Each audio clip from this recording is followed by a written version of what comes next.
Hello, students. I hope you are all right and enjoying, rather facing the repercussion of COVID-19 at your home. Today we are discussing the last important topic of international relation,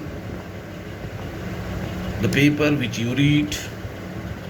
And in this video, I would like to explain first, in few lines, what is non-proliferation regime and how the objective of non-proliferation regime can be achieved.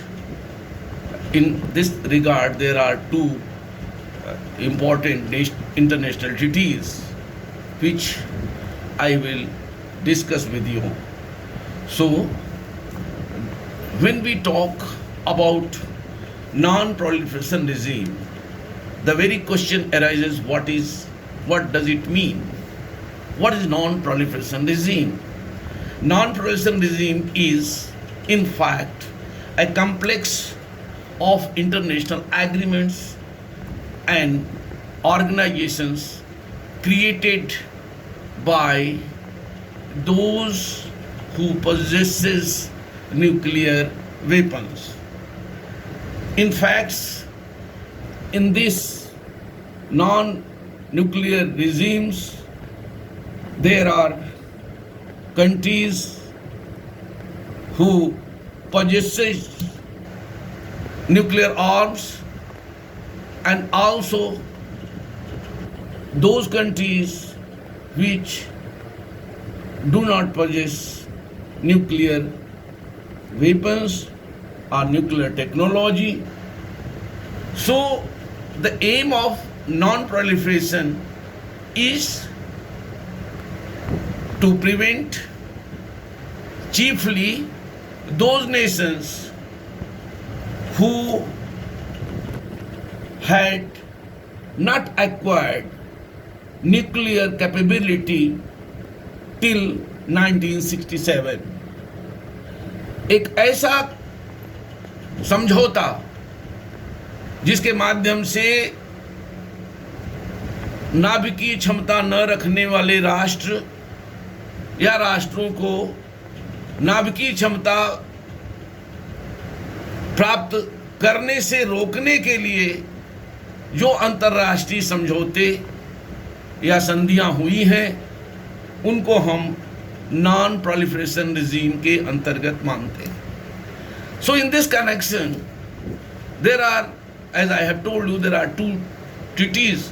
The first treaty is Nuclear Non-Proliferation Treaty, in short NPT. What is NPT? मैंने आपसे कहा कि NPT वस्तुतः परमाणु अप्रसार के अंतर्गत आने वाली एक समझौते की प्रक्रिया है, समझौता है, जिसका अल्टीमेट उद्देश्य नाभिकीय अस्त्रों का नियंत्रण है, नाभिकीय तकनीकी का नियंत्रण है. This treaty came into existence 1970 and इस संधि की कुछ अपनी विशेषताएं हैं जिस पर हमको गौर करना चाहिए. वस्तुतः एनपीटी एक ऐसी संधि है जो हथियारों के क्षैतिज विकास के प्रसार पर रोक लगाती है. इसकी धारा 1 और 2 के अंतर्गत परमाणु शक्ति संपन्न देशों को गैर परमाणु शक्ति संपन्न देशों के परमाणु अस्त्र प्राप्त करने के कार्य में किसी भी प्रकार की सहायता न देने की बात कही गई है, और जो गैर परमाणु शक्ति संपन्न राष्ट्र हैं वह किसी भी वैध या अवैध तरीके से परमाणु शक्ति नहीं बन सकते.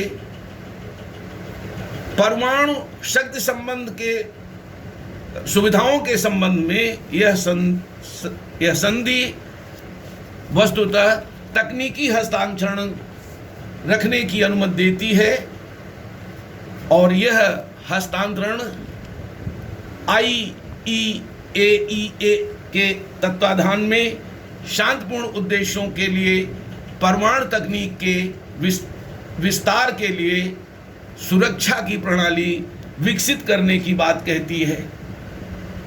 वस्तुतः इंटरनेशनल एटॉमिक एनर्जी एसोसिएशन को सभी गैर परमाणु शक्ति संपन्न देशों के नागरिक परमाणु कार्यक्रमों को पूर्ण एवं स्वतंत्र रूप से प्रवेश की सुविधा की बात कहती है। यह संस्था इंटरनेशनल एटॉमिक एनर्जी एसोसिएशन सभी देशों के परमाणु संयंत्रों की समय समय पर जांच का अधिकार भी रखती है। वस्तुतः एनपीटी का प्रमुख लक्ष्य परमाणु अस्त्रों के ऊर्ध्वगामी विकास को रोकना है। ऊर्ध्वगामी प्रसार की जो प्रवृत्ति है राष्ट्रों के बीच में, उसे रोकना इस एनपीटी का प्रमुख उद्देश्य है। यह संधि हस्ताक्षर करने वाले देशों को परमाणु हथियारों के प्रसार को रोकने हेतु एक स्वस्थ वातावरण उपलब्ध कराती है। संधि की धारा 7 कहती है कि परमाणु रहित क्षेत्रों न्यूक्लियर फ्री जोन्स का गठन किया जाना चाहिए। न्यूक्लियर फ्री जोन्स के गठन पर बल देते हुए यह कहती है कि जहां तक संभव हो सके परमाणु अस्त्रों का प्रसार नहीं होना चाहिए। इसी प्रकार से इसकी धारा 8 को अगर आप देखें तो उसमें इस बात का उल्लेख है कि जो सदस्य देश हैं उनके बीच प्रत्येक 5 वर्ष के बाद एक उनकी बैठक आयोजित करने का निर्देश इस संधि में दिया गया है। वस्तुतः यह संधि 1970 में अस्तित्व में आई और शुरू में एनपीटी को 25 वर्षों के लिए लागू किया गया था। अप्रैल 1995 में अर्थात हस्ताक्षर होने 1970 के बाद 25 वर्ष बाद न्यूयॉर्क में एनपीटी सम्मेलन आयोजित किया गया। इस एनपीटी की समीक्षा, इसमें एनपीटी संधि की समीक्षा की गई तथा भविष्य के निर्धारण पर बात की गई और बातचीत के उपरांत एनपीटी संधि को अनिश्चित काल के लिए बढ़ाने का फैसला लिया गया। वस्तुतः एनपीटी पर यह आरोप लगाया जाता है कि यह संधि परमाणु शक्ति संपन्न देशों द्वारा परमाणु अस्त्रों के धारण को वैधता प्रदान करती है। परमाणु देशों की विदेश नीति और एनपीटी की जो व्यवस्था है उनके बीच में यह एक प्रकार का विश्वास उत्पन्न नहीं करती। परमाणु शक्ति संपन्न परमाणु विपन्न देशों के बीच में भेदभाव, असमानता, दोषपूर्ण निरीक्षण प्रणाली ने एनपीटी की विश्वसनीयता को और अधिक क्षति पहुंचाई है। इन त्रुटियों के निवारण के लिए, in order to remove these obstacles, पश्चात में एक व्यापक परमाणु परीक्षण नियंत्रण संधि का प्रस्ताव लाया गया, जिसको हम सीपी